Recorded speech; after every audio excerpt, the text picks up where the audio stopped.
7 perwira Polri akhirnya ditetapkan sebagai tersangka. Mereka ditetapkan jadi tersangka karena telah menghalangi penyidikan atau melakukan obstruction of justice. Salah satu perwira Polri yang jadi tersangka obstruction of justice itu adalah Irjen Verdi Sambo. Sementara itu 6 tersangka lainnya adalah Brigjen Pol Hendra Kurniawan, Kombes Pol Agus Nurpatria, AKBP Arif Rahman Arifin, Kompol Cuk Putranto, Kompol Baikui Wibowo, dan AKP Irfan Widianto. Ketujuh perwira Polri itu dianggap telah menghalangi penyidikan dalam kasus pembunuhan Brigadir J. Atas penetapan ketujuh perwira Polri itu akan dilakukan sidang etik.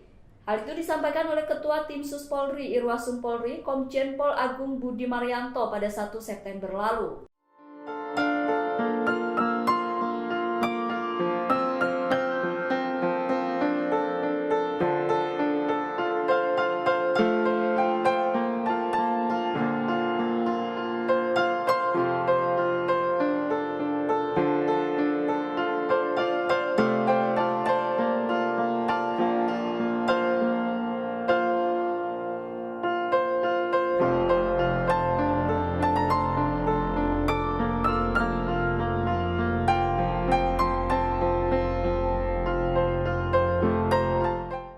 Tujuh perwira Polri akhirnya ditetapkan sebagai tersangka. Mereka ditetapkan jadi tersangka karena telah menghalangi penyidikan atau melakukan obstruction of justice. Salah satu perwira Polri yang jadi tersangka obstruction of justice itu adalah Irjen Verdi Sambo. Sementara itu 6 tersangka lainnya adalah Brigjen Pol Hendra Kurniawan, Kombes Pol Agus Nurpatria, AKBP Arif Rahman Arifin, Kompol Cuk Putranto, Kompol Baikui Wibowo, dan AKP Irfan Widianto.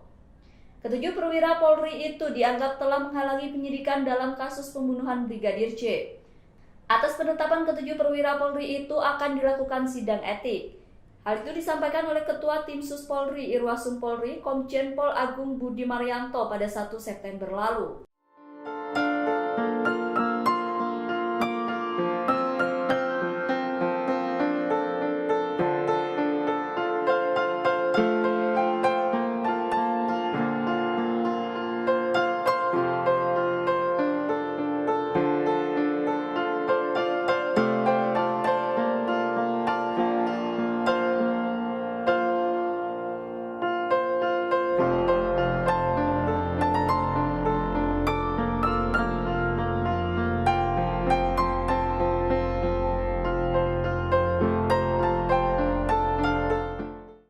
Hai pemirsa Sri Popo TV, jangan lupa komen, like, dan subscribe, serta tonton terus berita-berita terupdate lainnya ya.